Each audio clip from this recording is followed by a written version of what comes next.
Mother Bear collapsed on the hospital steps. The baby's next move shocked onlookers. Let us know where you're watching from. If you love my content, consider supporting it with a super thanks. Every bit of your support helps us create even more amazing stories for you. Rain poured down on the small mountain town of Pine Ridge as thunder rumbled in the distance. Oliver Reed stood at the window of his cabin, watching the storm grow fiercer by the minute. The 32-year-old wildlife photographer had moved to these woods 6 months ago, hoping to capture the beauty of nature in all its forms. But nothing could have prepared him for what he would witness that day. Oliver's 1-year-old son, Noah, played on the floor with wooden blocks, occasionally looking up at his father with curious blue eyes. The cabin felt especially cozy that evening, with the sound of raindrops hammering against the roof and the warm glow of the fireplace casting dancing shadows on the walls. "Just you and me tonight, buddy," Oliver said, ruffling Noah's soft blonde hair. His wife, Diana, had left for the city earlier that day to visit her sister who had just given birth. Oliver didn't mind the alone time with his son. These quiet moments were precious. As night fell, the storm only grew stronger. Wind howled through the trees, and branches scratched against the windows like desperate fingers. Oliver had just put Noah to bed when he heard a strange sound from outside, something between a growl and a moan. He froze, his hand still resting on Noah's tiny back. The sound came again, louder this time. Oliver carefully moved to the window and peered out into the darkness.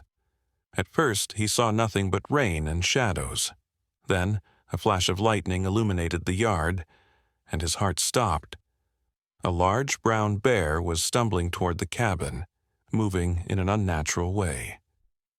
The animal seemed disoriented, possibly injured.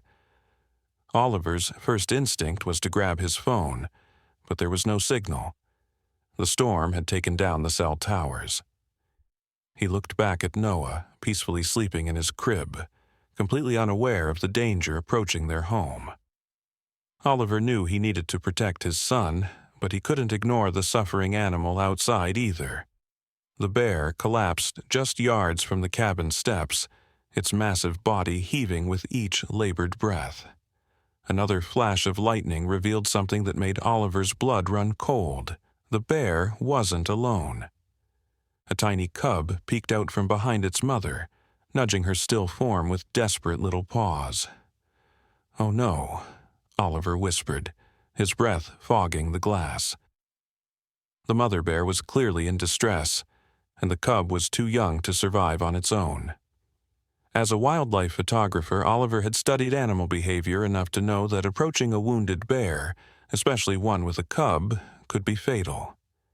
But something in the mother bear's eyes, visible even through the rain and darkness, called to him on a deeper level.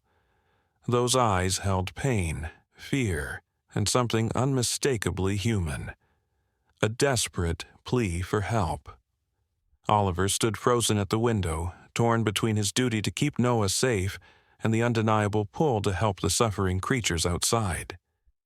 The cub continued to nudge its mother, making small, frightened sounds that carried through the howling wind. In that moment, Oliver realized he was witnessing something few humans ever see: the raw, unfiltered love between a mother and her child, transcending species and speaking to the very core of existence. The rain continued to pour as Oliver made a decision that would change everything. He carefully closed Noah's bedroom door and grabbed his emergency medical kit from under the kitchen sink. His hands trembled as he put on his raincoat. What he was about to do defied all logic and safety protocols, but sometimes the heart knows what the mind cannot comprehend. As Oliver reached for the doorknob, a small sound made him turn. Noah stood in the hallway, awake and clutching his favorite stuffed animal, a small, worn teddy bear. The irony wasn't lost on Oliver. His son's innocent eyes seemed to hold a wisdom beyond his years, as if giving silent permission for what his father was about to do. "Stay here, Noah," Oliver said gently, knowing full well his 1-year-old couldn't understand. Yet somehow, the child didn't cry or move closer. He simply stood there, watching his father with those impossibly blue eyes that seemed to contain the entire universe. Oliver took a deep breath and opened the door, stepping out into the storm to face whatever fate awaited him. The mother bear's eyes met his across the yard, and in that electric moment, a connection formed between two parents that transcended the boundaries of species. Whatever happened next would test the limits of compassion, courage, and the unbreakable bond between parent and child. The wind nearly knocked Oliver off his feet as he stepped outside. Cold rain pelted his face, making it difficult to see. He clutched the medical kit tightly against his chest and moved cautiously toward the fallen bear. Each step felt like walking through a dream, surreal and dangerous, yet somehow inevitable. 20 feet away from the bear, Oliver stopped. The massive creature's fur was matted with blood on her right side. Even in the dim light, he could see a large gash running along her flank. The cub whimpered and pawed at its mother, its small body shivering from the cold and fear. "Easy there," Oliver whispered, though his words were swallowed by the howling wind. "I just want to help." The mother bear's eyes followed him, but she made no attempt to rise. Her breathing was labored, each exhale creating a small cloud in the cold night air. Oliver had seen enough injured wildlife to know this was serious, possibly a deep wound from a fight with another predator or a jagged branch during the storm. A crash from inside the cabin made Oliver spin around. To his horror, he saw Noah standing in the open doorway, clutching his teddy bear. The child had somehow managed to push the door open and was now staring wide-eyed at the scene before him. "Noah, stay back!" Oliver shouted, his heart racing with fear. But instead of crying or retreating, Noah did something that stopped time itself. The toddler let go of his stuffed bear and took a wobbly step outside, his eyes fixed not on his father, but on the bear cub. There was something in his expression, a complete absence of fear, replaced with pure, innocent curiosity. Before Oliver could move, a deafening crack split the air. A massive pine tree, weakened by the storm, began to fall directly toward the cabin. Oliver watched in frozen terror as the massive trunk descended toward the spot where Noah stood. "Noah!" he screamed, lunging toward his son. Time slowed to a crawl. Oliver knew he wouldn't reach Noah in time. In that terrible moment, something impossible happened. The mother bear, seemingly summoning her last reserves of strength, lurched to her feet and moved with surprising speed. With one powerful motion, she swatted Noah aside with her paw, not in aggression, but with the precise force needed to push him clear of the falling tree's path. The tree crashed down with a thunderous boom, missing Noah by inches. The child landed in a muddy puddle, stunned but unharmed. Oliver reached him in seconds, scooping him up and checking frantically for injuries. Miraculously, there wasn't a scratch on him. When Oliver looked up, the mother bear had collapsed again, the effort clearly draining what little strength she had left. Her eyes remained fixed on them, and in their dark depths, Oliver saw something unmistakable, the same instinct that would have made him sacrifice everything for his own child. "She saved him," Oliver whispered in disbelief. "She saved my son." The rain continued to pour as Oliver held Noah tightly against his chest. The fallen tree had blocked the cabin door, trapping them outside with the injured bear and her cub. The closest neighbor was miles away, and with the storm raging, no help would be coming soon. Oliver looked down at the medical kit in his hand, then back at the bear. He was no veterinarian, but he knew enough first aid to possibly help stabilize her. The risk was immense. Even injured, a mother bear protecting her cub was one of nature's most dangerous forces. But this bear had just saved his son's life. He owed her everything. "We have to help her, buddy," he said softly to Noah, who was surprisingly calm in his arms. "She helped us." Noah reached out a small hand toward the bear cub, babbling something in his baby language. The cub, perhaps sensing no threat from this small human, stopped its frantic pacing and stared back with equal curiosity. Oliver set Noah down under the partial shelter of a pine tree, making sure he was safe but close enough to watch. Then, with slow, deliberate movements, he approached the injured bear again. Her breathing had grown more shallow, her eyes beginning to glaze over. Whatever he was going to do, he needed to do it quickly. As Oliver knelt beside the massive creature, he was struck by the absurdity of the situation. Here he was, in the middle of a storm, trying to save a wild bear that had just saved his son. It defied all logic, all wilderness training, all survival instincts. Yet somehow, it felt like the most natural thing in the world. He opened the medical kit and took out antiseptic, gauze, and bandages.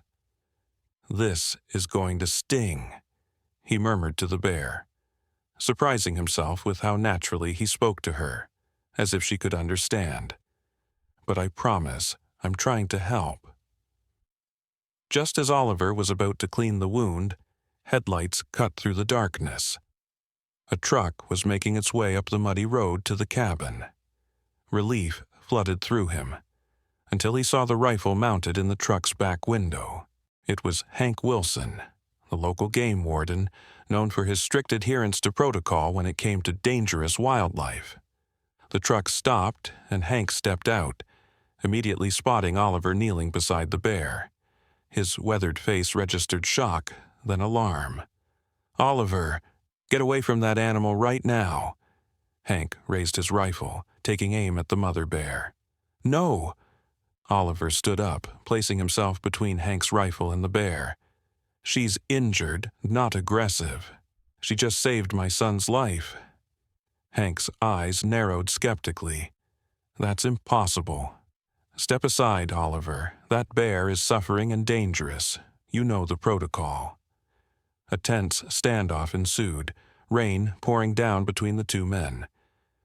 Behind Oliver, the mother bear's breathing grew more labored. Behind Hank, another set of headlights appeared on the road. It was Dr. Layla Kumar, the town's veterinarian, who had been returning from a late-night emergency call when she spotted Hank's truck. Layla quickly assessed the situation and rushed over, her medical bag in hand. "Lower your weapon, Hank," she commanded, with the authority that came from years of dealing with both animals and stubborn men. "Let me take a look before you do anything drastic."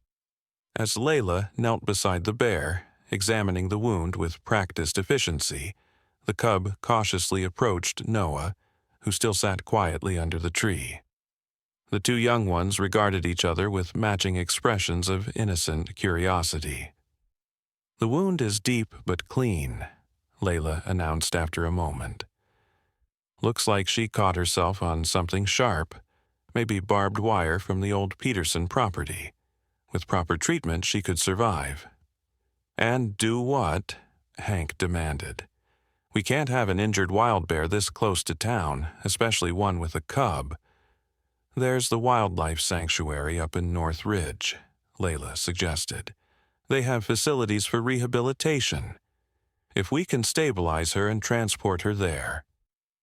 While the adults debated, something extraordinary was happening between Noah and the bear cub.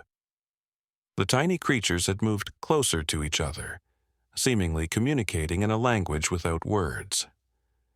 Noah offered his teddy bear to the cub, who sniffed it curiously. Oliver noticed the interaction and felt a lump form in his throat. In the middle of chaos and danger, his son was demonstrating the purest form of compassion, offering comfort to another scared child, regardless of species.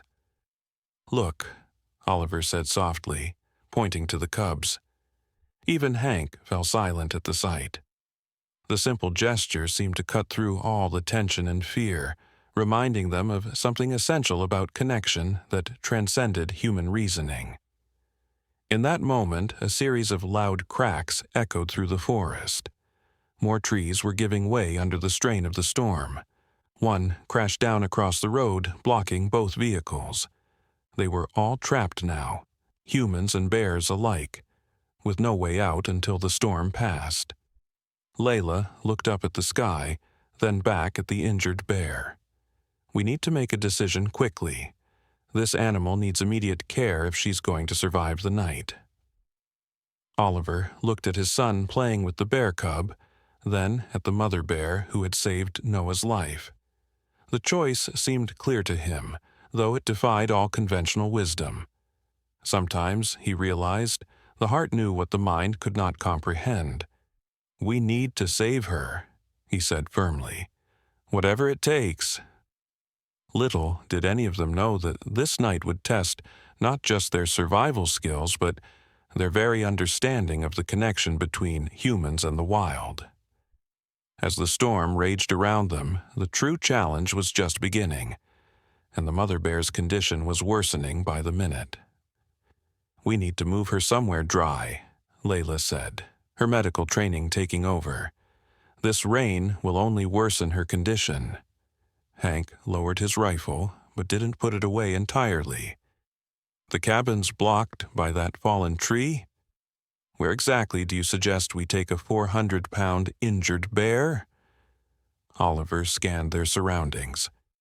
The darkness made it difficult to see, but a flash of lightning illuminated an old shed about 50 yards from the cabin. He'd been using it to store photography equipment and supplies. "There," he pointed. "My shed. It's not much, but it's dry and has electricity from the solar panels I installed last month." Layla nodded. "Perfect. But we'll need something to transport her." Hank sighed heavily, rain dripping from his hat. "I've got a tarp in my truck. We could use it as a stretcher, but even with all three of us, moving her won't be easy." While the adults discussed logistics, Noah had somehow coaxed the bear cub to sit beside him under the tree. The small creature seemed to trust the human child instinctively, perhaps sensing they shared the same fear for their parents. "Noah, stay right there, buddy," Oliver called out, his voice steady despite his racing heart. "Dad's going to help the bear mommy, okay?" Noah looked up and nodded solemnly, as if he understood perfectly the gravity of the situation. The bear cub nuzzled against his side, both of them watching with identical expressions of worry. Hank retrieved the tarp from his truck, and the three adults approached the mother bear cautiously. Her eyes followed them, but she made no aggressive movements. Her breathing had become even more labored, and fresh blood seeped from her wound. "On three," Hank instructed as they positioned the tarp beside the bear. "1, 2, 3. With tremendous effort, they managed to roll the massive animal onto the makeshift stretcher. The bear let out a pained groan but didn't resist. Whether from weakness or some deeper understanding, she seemed to accept their help. "Noah, come here," Oliver called, realizing they couldn't leave his son alone. "Bring your new friend if you want." To everyone's amazement, Noah stood up, and the bear cub followed him, staying close to his legs like a loyal puppy. The sight was so incongruous that even Hank paused to stare.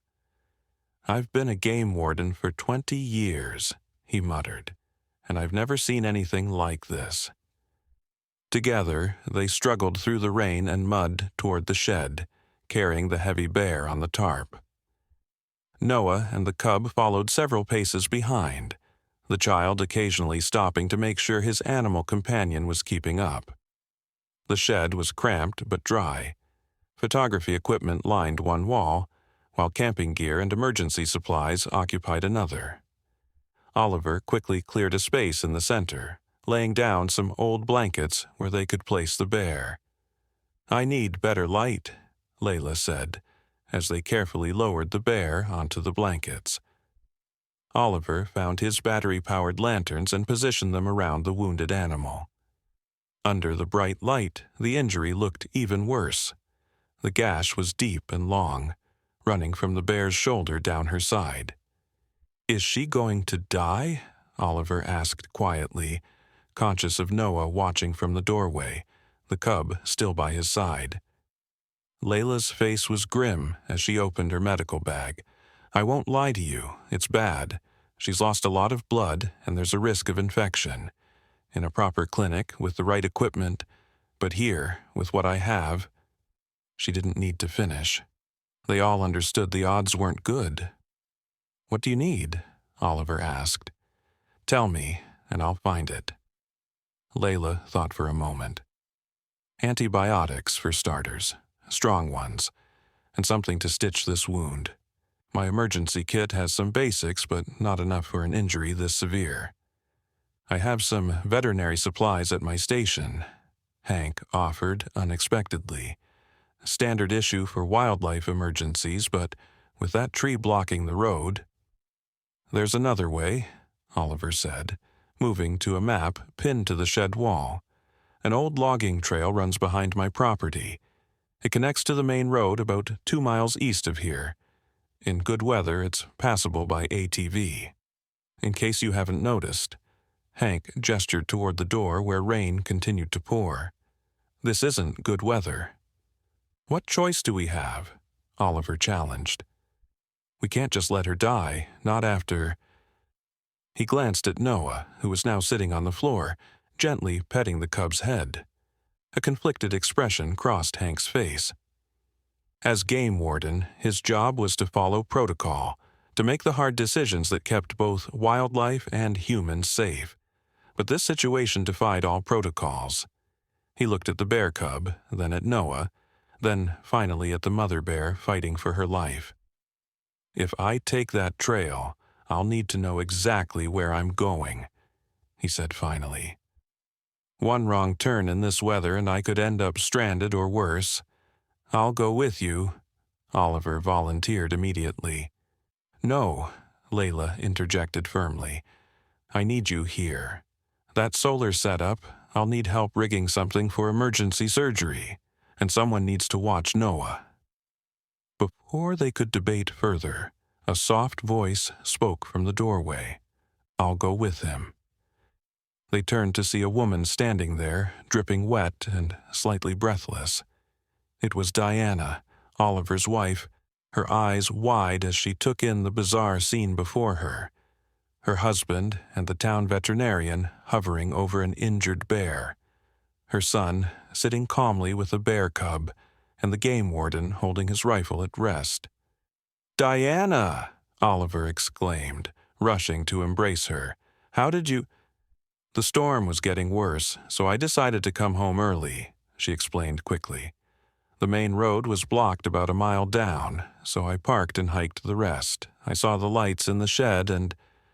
She gestured helplessly at the scene. "What on earth is happening here?" As quickly as possible, Oliver explained the extraordinary events of the evening. Diana listened with increasing astonishment, her eyes darting between her son and the bears. "The mother bear saved Noah?" she repeated, struggling to process this information. "And now you're trying to save her? I know it sounds crazy," Oliver admitted. Diana took a deep breath, then surprised everyone by nodding firmly. "Not crazy, right?" She turned to Hank. "I grew up in these mountains. I know that logging trail better than anyone. If you're going for supplies, I'm coming with you." Hank looked like he wanted to argue, but thought better of it. "We'll take my truck as far as we can, then hike if necessary." "Be careful," Oliver urged, embracing his wife again. "The storm's getting worse." "I'll be fine," Diana assured him. "Just keep Noah safe and do what you can for her." She nodded toward the bear, who watched the humans with eyes clouded by pain but still alert. As Diana and Hank prepared to leave, Gathering flashlights and rain gear, Noah did something unexpected. He stood up and walked over to his mother, the bear cub following close behind. Without a word, he reached into his pocket and pulled out a small, smooth stone, a worry stone that Diana had given him on his first birthday. He pressed it into her hand with solemn intensity. "I think he wants you to take it with you," Oliver said softly. "For luck." Diana knelt down to Noah's level, tears welling in her eyes. "Thank you, baby. I'll bring it back to you, I promise." She kissed his forehead and stood up, slipping the stone into her pocket. With one last look at her family, Diana followed Hank out into the storm.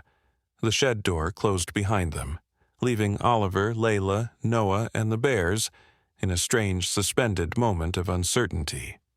"All right," Layla said, refocusing on the injured bear. "Let's do what we can while we wait for those supplies. I need clean water, any alcohol you might have for disinfectant, and all the clean cloths you can find." Oliver moved quickly, gathering supplies from around the shed.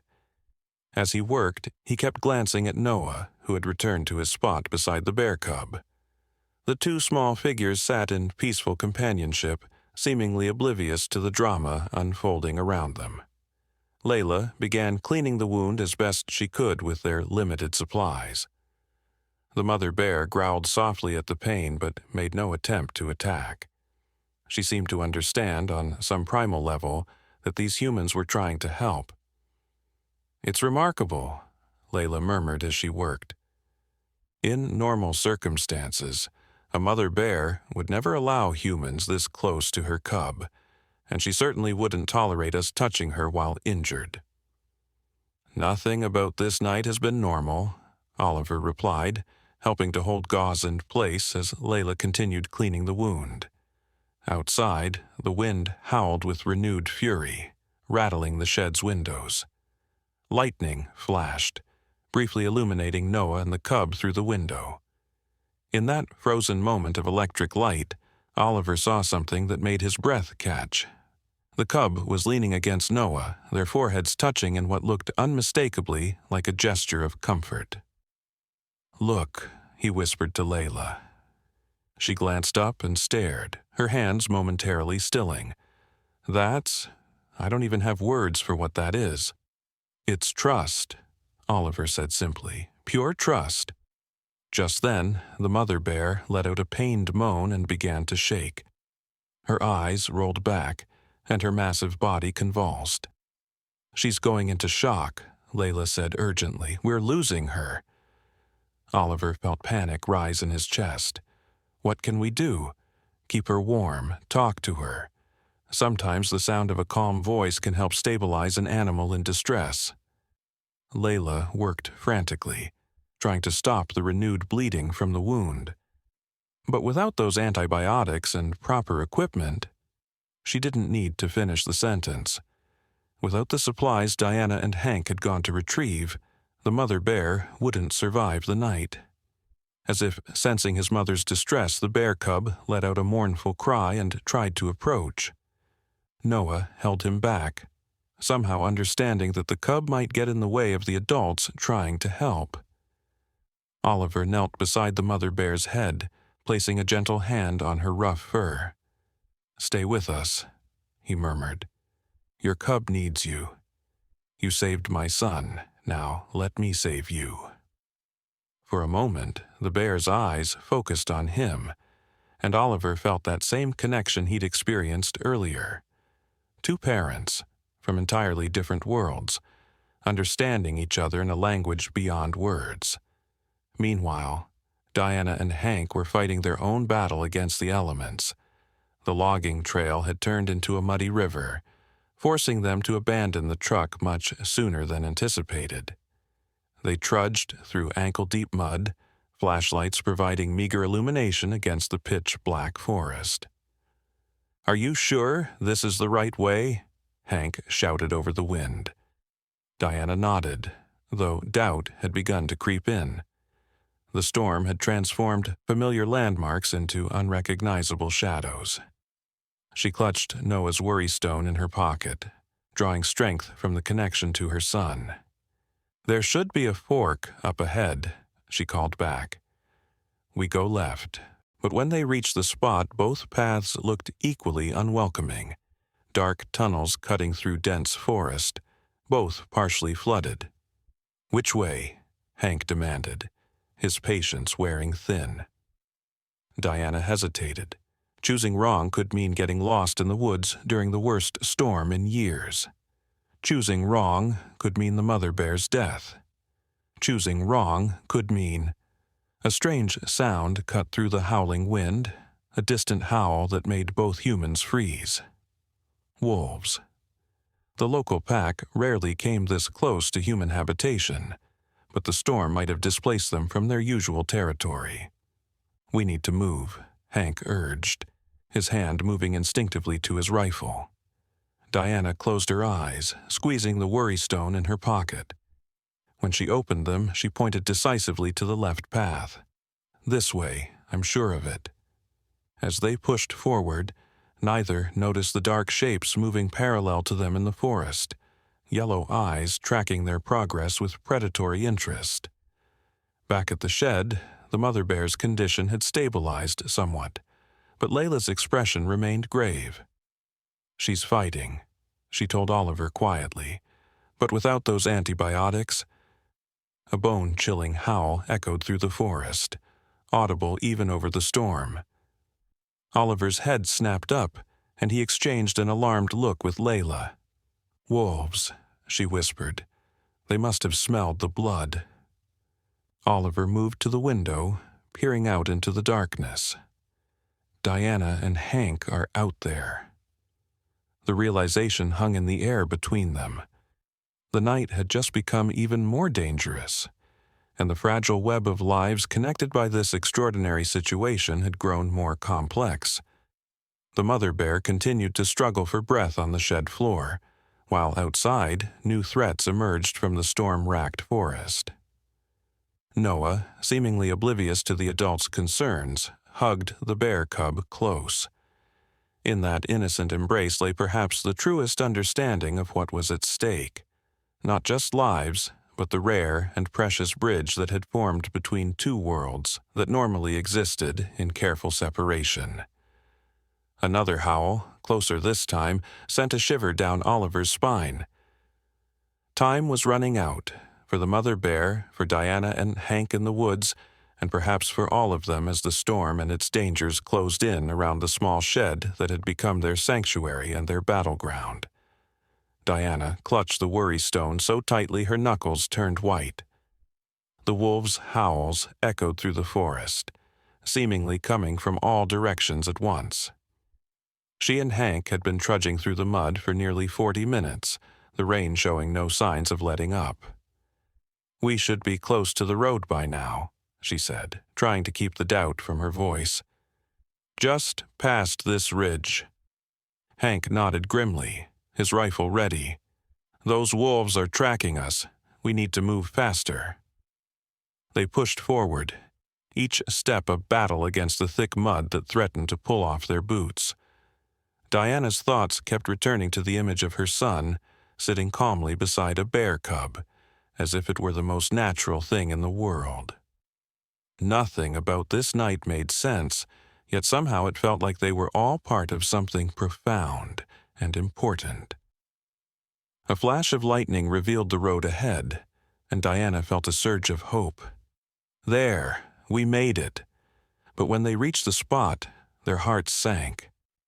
A large tree had fallen across the road here too, and on the other side was a county maintenance truck, its hazard lights blinking weakly in the storm. A figure approached them, wielding a powerful flashlight. "Hey, you folks shouldn't be out in this." It was Elijah Carter, the county road supervisor. He looked exhausted, his uniform soaked through. "Elijah," Hank called out, recognizing him. "Thank God. We need to get to my station. It's an emergency." Quickly, they explained the situation. Elijah's eyebrows rose higher with each detail. "A mother bear saved your boy?" he asked Diana incredulously. "I know how it sounds," she replied. But it's true, and now she's dying. We need those medical supplies. Elijah ran a hand through his dripping hair. My crew's been clearing roads all night. We've got equipment that could move this tree, but they're working on the main highway. Won't be back for hours. Another howl, alarmingly close, made them all turn. Yellow eyes reflected in the darkness between the trees. "Into my truck," Elijah ordered. "Now!" They scrambled inside the maintenance vehicle just as several gray forms emerged from the forest edge. The wolves circled the truck, their movements calculated and patient. "They must be desperate to come this close to humans," Elijah observed, starting the engine more for the security of having it running than for any immediate escape. The storm must have driven them from their territory. "Or they're after something else," Hank said quietly, meeting Diana's eyes. "They might have caught the scent of blood. Bear blood." Diana felt ice form in her stomach. Oliver, Noah, and the bears. They're not safe in that shed. Hank nodded grimly. If these wolves picked up the scent from this far away... "We need those supplies more than ever," Diana said urgently, "and we need to warn them." Elijah thought for a moment, then snapped his fingers. "There's a Forest Service station about 3 miles north of here. They'll have a radio powerful enough to reach your cabin, and they might have medical supplies too." "Can we get there?"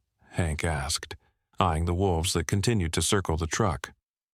"Not by road," Elijah admitted, "but I know another way. There's an old fire break that runs parallel to this road. It's rough going, but my truck can handle it."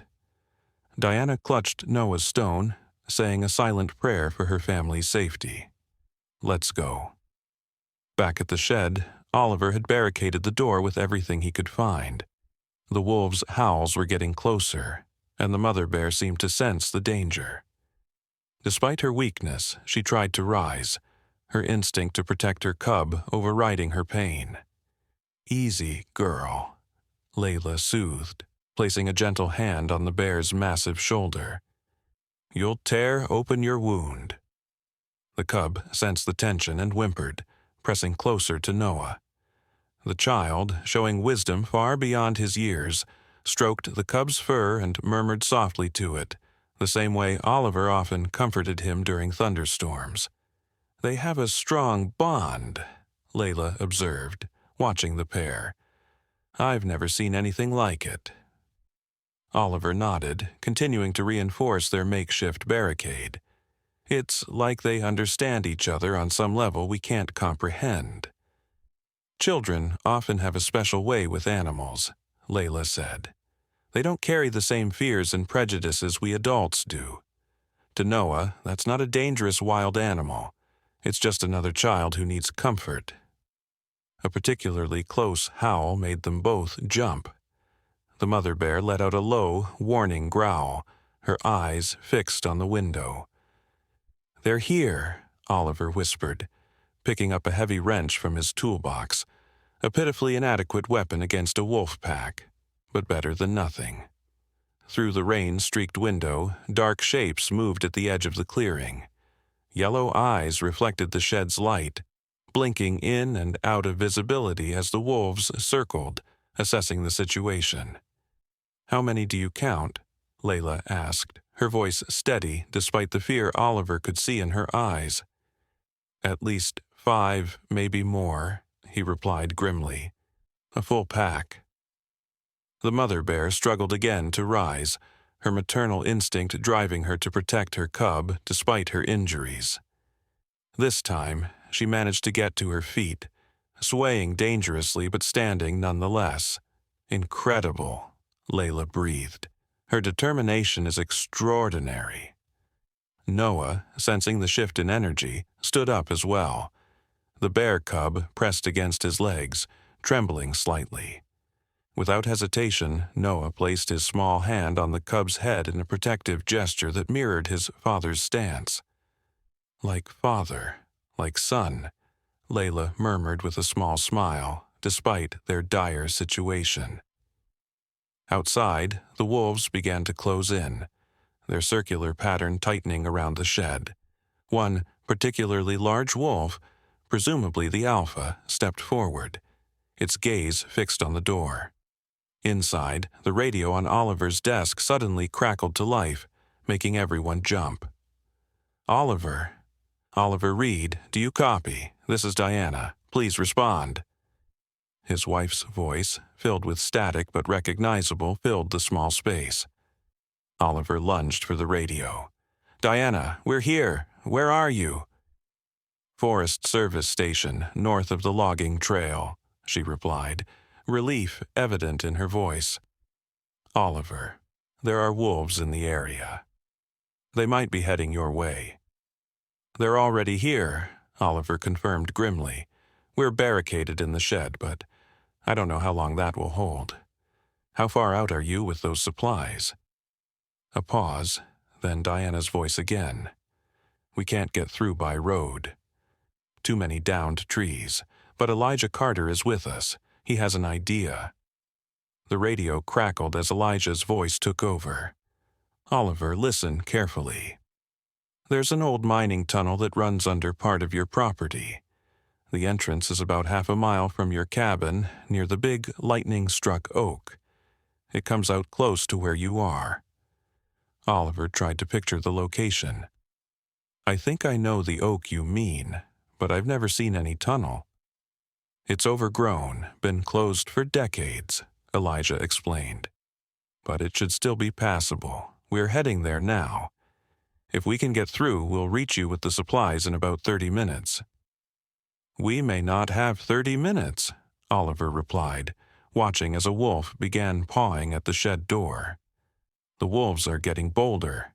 "Hold tight," Diana's voice returned, determination evident despite the static. "We're coming as fast as we can, I promise." The radio went silent. Oliver turned to Layla, who was checking the mother bear's vital signs. "How is she?" Layla's expression was grave. "Hanging on, but barely. The stress of the wolves isn't helping." She nodded toward the window. "They can smell her blood. That's what's drawing them."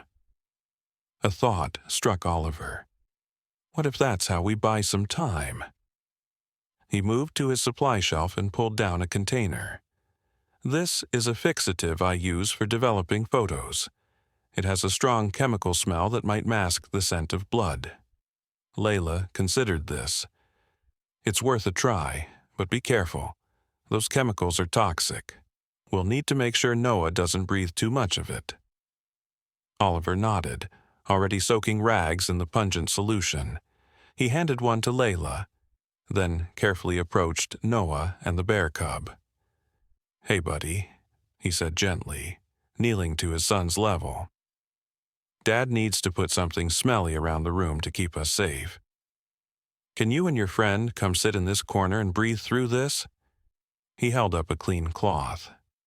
Noah nodded solemnly and guided the bear cub to the designated corner. The small creature followed willingly, seeming to trust the child implicitly. Oliver began hanging the chemical-soaked rags near every crack and opening in the shed. The sharp, acrid smell quickly filled the space, making their eyes water. Outside, the wolves' behavior changed. They backed away from the door, shaking their heads and pawing at their sensitive noses. The chemical odor was working, creating a barrier they were reluctant to cross. "It's buying us time," Layla observed, "but it's also making it hard for us to breathe." The mother bear seemed particularly affected, her breathing becoming more labored in the chemical-laden air. She lay down again, her strength exhausted by the brief standoff. "We need to ration the chemicals," Oliver decided, removing some of the rags. "Just enough to keep them at bay, but not so much that we poison ourselves." A crash of thunder shook the entire shed, and the lights flickered ominously. The storm was intensifying, if that was even possible. Rain hammered against the roof like thousands of tiny fists, and wind howled through every crack and crevice. "Dad?" Noah's small voice cut through the cacophony. He was pointing to the corner where the roof met the wall. Water was beginning to seep through, forming a growing puddle on the floor. "The roof is leaking," Layla said unnecessarily. "If it gets worse—" She didn't need to finish. If the roof gave way, they would be exposed to both the storm and the wolves. Meanwhile, Diana, Hank, and Elijah were fighting their own battle against the elements. They had found the mine entrance, just as Elijah described, but years of neglect had left it in dangerous condition.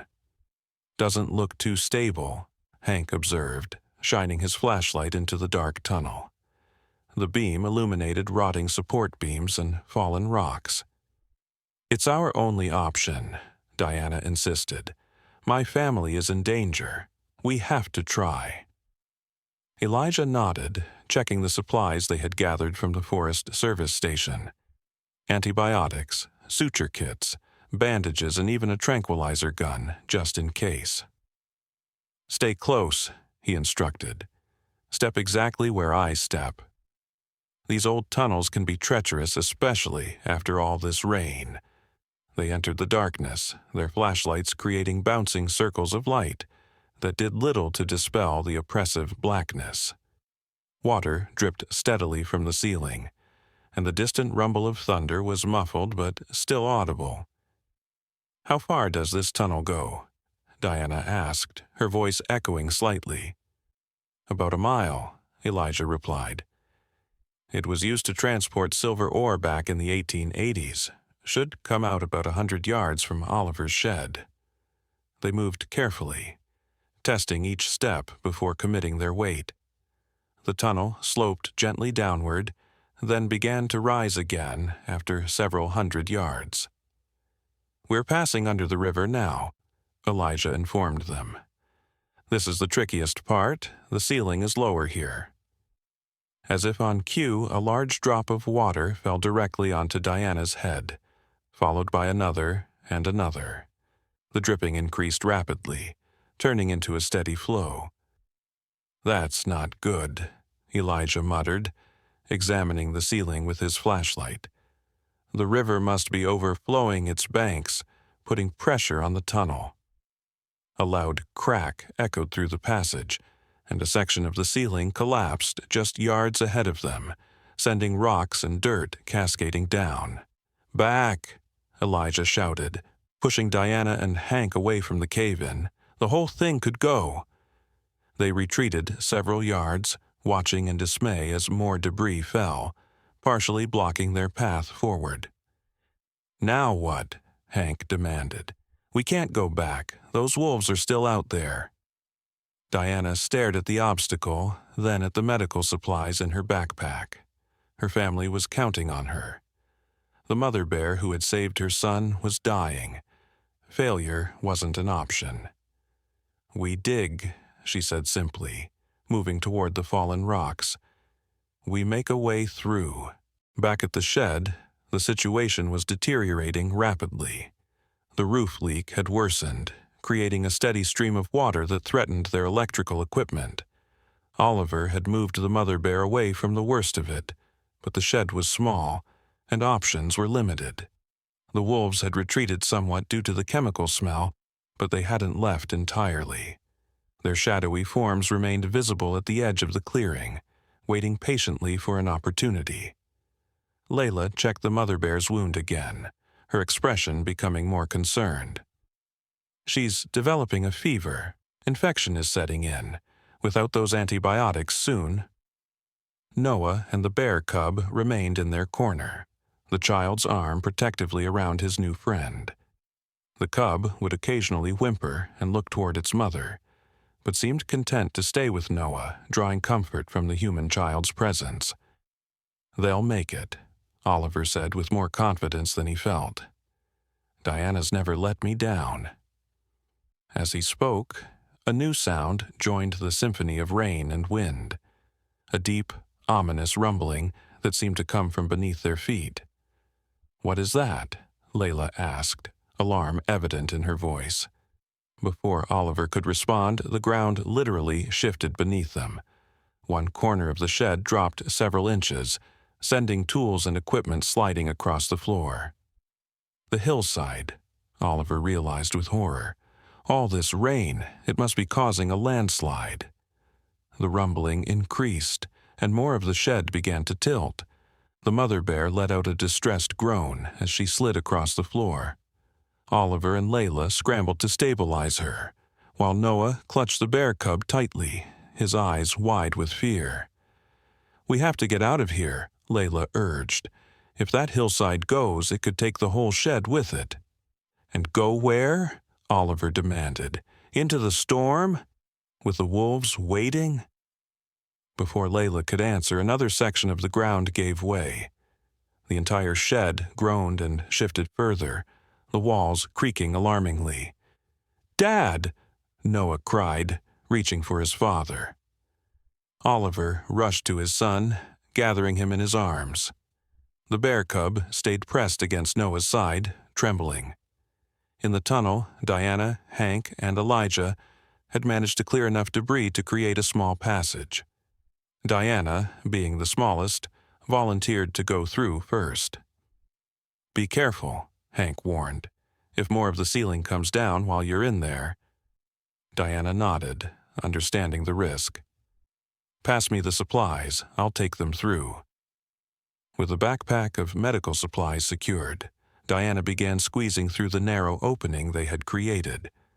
Dirt and small rocks showered down on her as she wriggled forward, but she pressed on, thinking of Oliver, Noah, and the injured bear waiting for her help.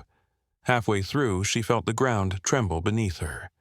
A new sound reached her ears, the unmistakable roar of rushing water. "The rivers breached the tunnel," Elijah shouted from behind her. "Diana, hurry!" With renewed desperation, Diana pushed forward, scraping her arms and back on the jagged rocks. Water began seeping around her feet, quickly rising. With one final effort, she thrust herself through the opening, tumbling onto the tunnel floor on the other side. "I'm through," she called back. "But there's water coming in fast. The tunnel won't hold much longer." Elijah's voice was barely audible over the growing roar. "You need to get to the exit before the whole thing floods." "What about you two?" Diana cried, horrified at the thought of leaving them behind. "We'll try to find another way around," Hank responded. "Get those supplies to the bear. Go, Diana, now!" With tears mixing with the muddy water on her face, Diana turned and began racing through the tunnel toward the exit, the precious backpack clutched to her chest. The water rose with each step, soon reaching her ankles, then her calves. The tunnel began to slope upward, giving her hope that she was nearing the exit. The roar of water grew fainter behind her as she climbed, suggesting she might be outrunning the worst of the flood. Finally, a glimmer of gray light appeared ahead. The exit, partially obscured by overgrown vegetation, but definitely there. Diana pushed through the tangled undergrowth, emerging into the stormy night just as a tremendous crash echoed from the tunnel behind her. The mine had collapsed completely. "Hank, Elijah!" she called uselessly into the howling wind, knowing they couldn't possibly hear her, hoping desperately they had found another way out. Orienting herself, Diana spotted the shed about 100 yards away, just as Elijah had promised. But something was wrong. The building appeared to be tilting at an odd angle. With a surge of fear, she realized part of the hillside beneath it was giving way. Clutching the medical supplies, Diana sprinted toward the shed, heedless of the mud that threatened to pull her down with each step. As she ran, she caught movement from the corner of her eye. The wolves had spotted her and were beginning to converge on her position. "Oliver!" she screamed, pushing herself to run faster. "Oliver!" Inside the listing shed, Oliver heard his wife's voice through the howling wind. "Diana?" He rushed to the window, hardly daring to believe it. There she was, running toward them through the rain, a pack of wolves closing in behind her. "She made it," he cried to Layla. "But the wolves—" Without hesitation, Oliver grabbed the chemical-soaked rags and thrust them through a crack in the door. The potent smell might buy Diana a few precious seconds of deterrence. Then he flung the door open, ready to rush out and help her. But another violent shift of the ground beneath the shed sent him tumbling backward. The entire building groaned and slid several more feet down the hillside. Diana saw the shed lurch and redoubled her efforts, her lungs burning as she sprinted the final yards. The wolves were gaining, the alpha just feet behind her. In a moment that would later seem like divine intervention, the mother bear inside the shed suddenly found one last reserve of strength. With a roar that shook the air itself, she thrust herself to her feet and charged through the open door, directly toward the pursuing wolves. The alpha wolf skidded to a halt, confronted by 400 pounds of maternal fury. Despite her injuries, despite her weakness, the mother bear was a force of nature, and the wolves knew it. They scattered, retreating back to the forest edge. Diana didn't question her miraculous rescue. She dashed past the swaying bear and into the shed, collapsing into Oliver's arms. "The supplies," she gasped, holding up the backpack. "I got them." Layla immediately took the pack, pulling out the antibiotics and surgical supplies. "Just in time," she said, already preparing an injection. Outside, the mother bear remained standing guard, swaying dangerously but refusing to back down. The wolves kept their distance, unwilling to challenge her despite her obvious weakness. "She's protecting us," Oliver whispered in awe. "Even now, she's protecting all of us." Noah pulled away from his father and moved toward the door, the bear cub still at his side. He stopped just inside the threshold, watching his unlikely guardian with solemn eyes. Diana knelt beside her son, wrapping her arms around him. "I made it back," she murmured, pressing his worry stone back into his small hand. "Just like I promised." The ground shifted again, more violently this time. The shed lurched sickeningly, sliding further down the eroding hillside.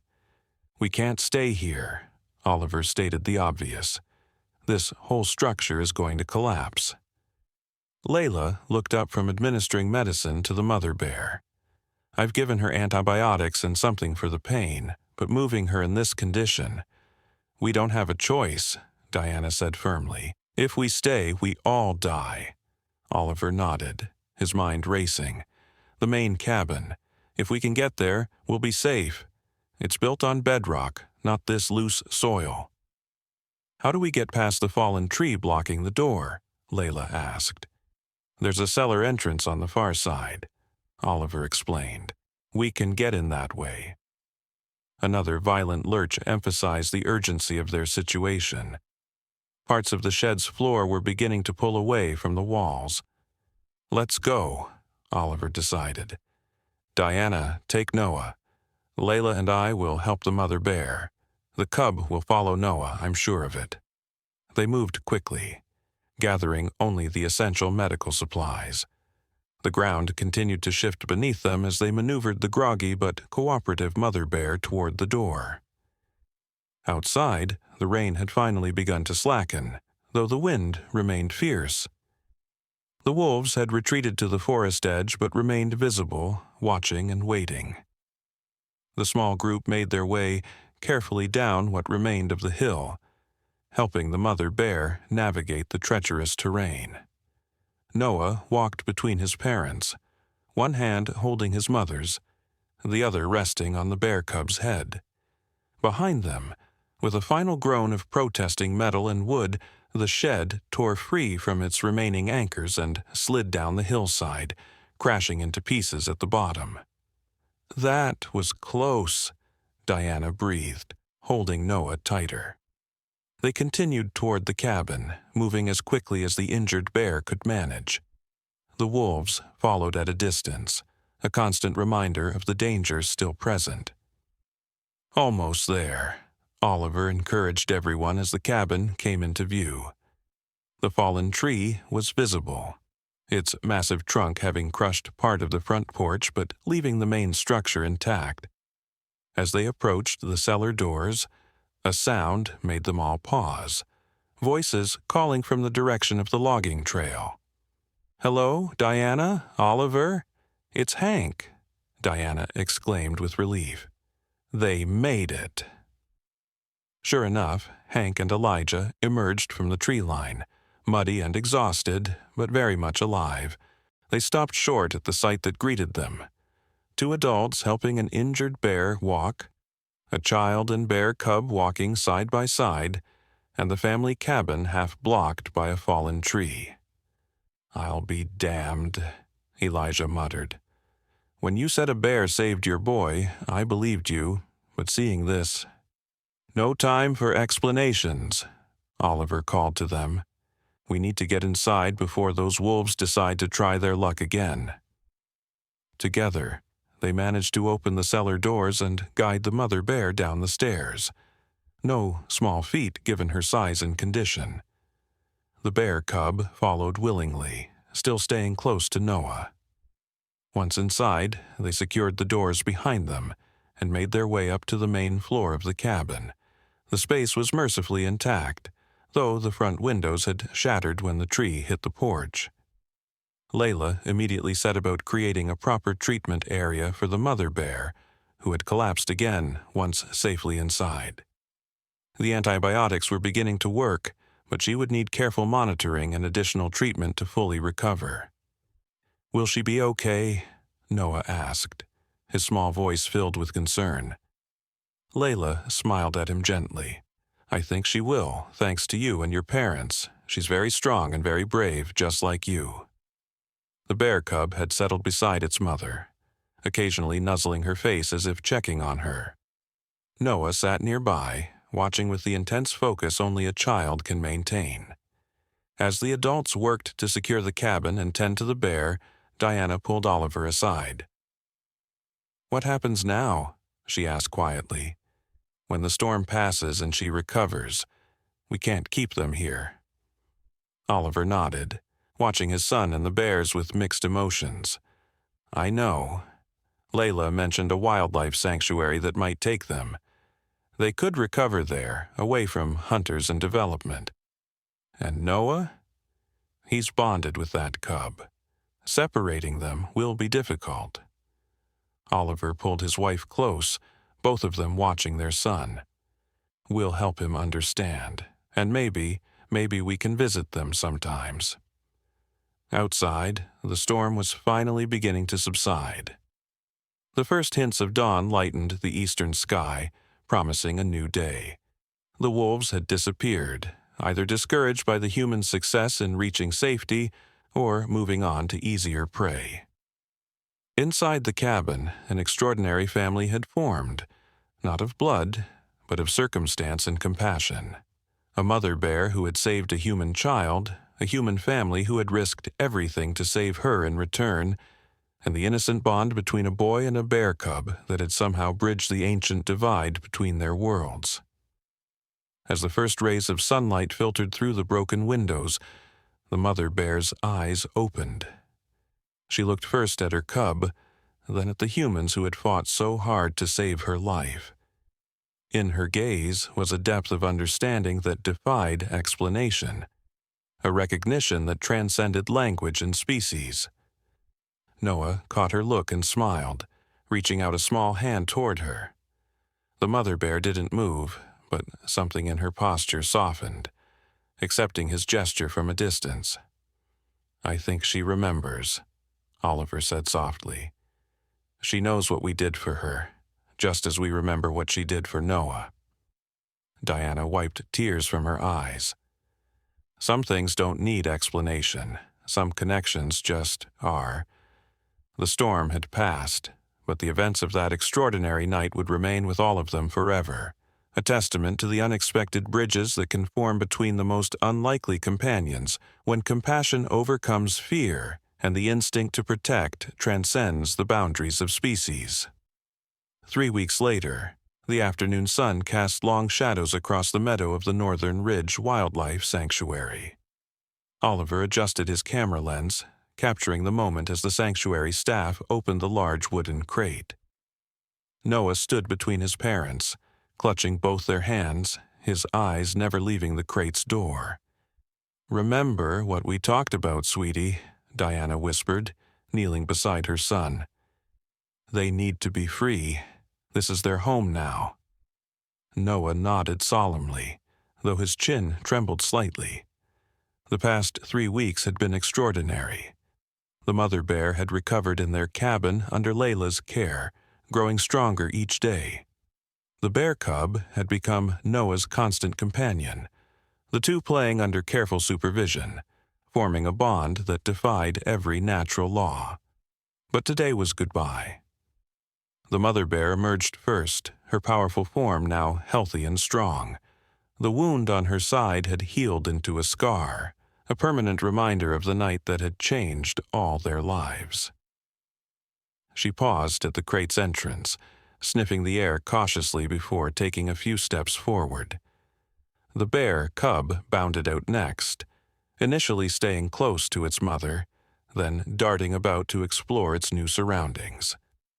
The sanctuary staff stood at a respectful distance, giving the bears space to acclimate. "They'll be happy here," Layla assured them. 300 acres of protected forest, no hunters, plenty of food. Oliver nodded, unable to speak past the lump in his throat. He continued taking photos, knowing these moments needed to be preserved, not just for his family but for everyone. Their story had spread throughout the region, changing hearts and minds about wildlife conservation in ways no lecture or campaign ever could. Hank Wilson, who stood nearby, had become the bear's fiercest advocate. The game warden, who once would have followed protocol without question, had personally overseen the creation of new guidelines for human-wildlife interaction. "Never seen anything like it," he murmured, watching as the bears explored. "Makes you wonder how much we don't understand about them." The mother bear paused in her exploration, her head lifting as she caught a familiar scent. She turned, her eyes finding Noah among the humans. For a long moment, they regarded each other across the meadow, a child and a bear, connected by an act of courage that had saved them both. Then, to everyone's surprise, the bear began walking toward them. The sanctuary staff tensed, ready to intervene, but Layla held up her hand. "Wait," she said quietly. "Let's see."